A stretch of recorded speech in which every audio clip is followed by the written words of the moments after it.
পরিশ্রম করবা না, কষ্ট করবা না, এমনি মানুষ তোমাকে সম্মান করবে? এত সহজ?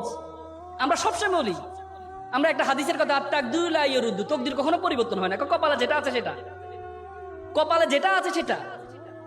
অথচ আল্লাহ তাআলা কোরআনে বলেছে ওয়ালাইসা লিল ইনসানু ইল্লা মা সাআ। আল্লাহ বলেছে মানুষ ততটুকুই পায় যতটুকু সে চেষ্টা করে। এবং আল্লাহ তাআলা কোরআন আরেকটা আয়াতে বলেছে ইন্নাল্লাহা লা ইউগাইয়িরু বিকাউমি হাত্তা ইউগাইয়িরু বিআনফুসিহিম। আল্লাহ কোনো জাতির ভাগ্য পরিবর্তন করে না যতক্ষণ পর্যন্ত ওই জাতি এবং ওই ব্যক্তি নিজের ভাগ্য পরিবর্তন করার চেষ্টা না করে। আর তুমি মনে করো চেষ্টা করবা না, এমনিই তুমি সফল হয়ে যাবা, তোমাকে মানুষ সালাম করবে, প্রণাম করবে? না, এমনি করবে না, তোমাকে এমনি কখনো করবে না। পরিশ্রমের কোনো বিকল্প নেই। মনে রাখবা, পরিশ্রম তার পারিশ্রমিককে কখনো খালি হাতে ফেরায় না, কখনো না, কখনো না। তুমি পরিশ্রম কর, পৃথিবীর সবচেয়ে বড় সংজ্ঞা। পরিশ্রমের কোনো বিকল্প নেই, পরিশ্রমের কোনো বিকল্প নেই। একটা এক্সাম্পল তোমাদেরকে দিই। একবার একটা অঞ্চলে তারা চিন্তা করলো একটা মন্দির বানাবে। তো মন্দিরের জন্য কি লাগে? মূর্তি লাগে। তো তারা চিন্তা করলো একটা মূর্তি বানাবে। তো মূর্তির জন্য কি লাগবে? পাথর লাগবে। তো তারা চিন্তা করলো একটা পাথর কোথা থেকে পাওয়া যায়? সুন্দর, পাশের গ্রামে একটা পাথর আছে, সুন্দর পাথর, সাদা পাথর, চমৎকার পাথর। তখন তারা গেল পাথরকে অফার করতে, যে পাথর সাহেব আপনাকে একটু লাগবে। বলে যে আমাকে লাগবে, আমাকে নিয়ে কি করবা?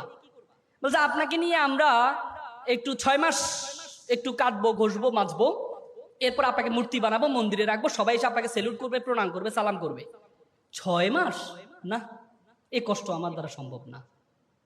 আমাকে কষ্ট ছাড়া যদি কোনো কাজ থাকে সেটা বলো। বলছে না, আপনাকে তো এভাবে রাখলে তো কেউ সালাম করবে না আপনাকে। তখন অবহেলিত একটা পাথর ছিল পাশে, কালো পাথর। সে বলে স্যার আমাকে নিয়ে যান, 6 মাস না, 1 বছর ধরে আমাকে কাটেন, ঘষেন, মাজেন, কোনো সমস্যা নেই।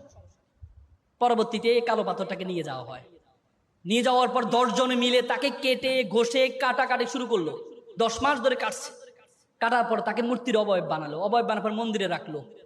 দেখা যায় সবাই এসে তাকে প্রণাম করছে, সালাম করছে, নারিকেলে পানি ঢালে। দেখলো তো বিশাল লাইন পড়ে গেছে নারিকেলে পানি। তারা চিন্তা করলো এই যে প্রত্যেকের হাতে একটা নারিকেল, নারিকেল যদি আমার দেয়ালে ভাঙে তাহলে আমার দেয়াল তো ফেটে যাবে। তখন তারা কি চিন্তা করলো, ওই পাথরটাকে একটা অফার দিয়ে দেখি, এখানে কাটা ঘষার কোনো কাজ নেই। তখন গেল সাদা পাথর সাহেব, আপনার একটা চমৎকার কাজ পেয়েছি। বলে কি কাজ? বলছে আপনাকে কাটবে না, ঘষবে না, মাজবে না, কিচ্ছু করবে না, শুধু নারিকেল ভাঙবে। খুব চমৎকার। 6 মাস? না, 6 মাসও লাগবে না, এখন থেকে কাজ শুরু আপনার, এখন থেকে আপনার কাজ শুরু, রেডিমেড কাজ। তো ভালো কথা। তো পরে তাকে নেওয়া হয়, প্রত্যেকে এসে নারিকেল ভাঙে। আবার জুতোর পিতি খুলে গেলে তার পায়ে উপরে জুতা রাখে, পিতিটা লাগায়, আসতে যাইতে লাথি মারে, পায়ের মধ্যে কোনো কাদা লাগলে তার পাথর দিয়ে তাকে মোছে। আর নারিকেলটা নিয়ে ওই যে মূর্তি, কালো মূর্তির উপর ঢালে। সবাই এসে প্রণাম করছে, সালাম করছে। সাদা পাথর বলছে ঘিরি বেটা, তুই ছিলি সবচেয়ে অবহেলিত পাথর, তোর সাথে কেউ সেলফি তুলতো না, আমার সাথে সবসময় মানুষ সেলফি তুলতো, আর আজকে মানুষ তোকে প্রণাম করছে, তোকে সালাম করছে, আর আমাকে আসতে যেতে লাথি মারছে।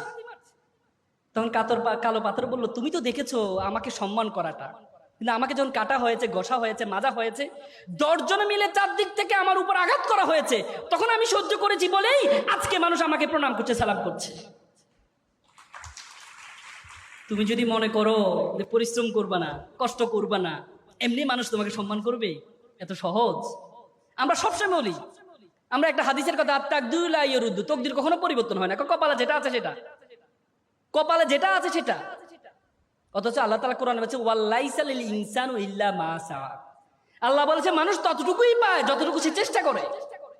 এবং আল্লাহ তাআলা কোরআন আরেকটা আয়াতে বলেছে ইন্নাল্লাহা লা ইউগাইয়িরু বিকাউমি হাত্তা ইউগাইয়িরু বিআনফুসিহিম।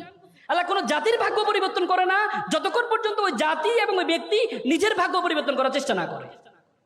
আর তুমি মনে করো চেষ্টা করবা না, এমনিই তুমি সফল হয়ে যাবা, তোমাকে মানুষ সালাম করবে, প্রণাম করবে? না, এমনি করবে না, তোমাকে এমনি কখনো করবে না।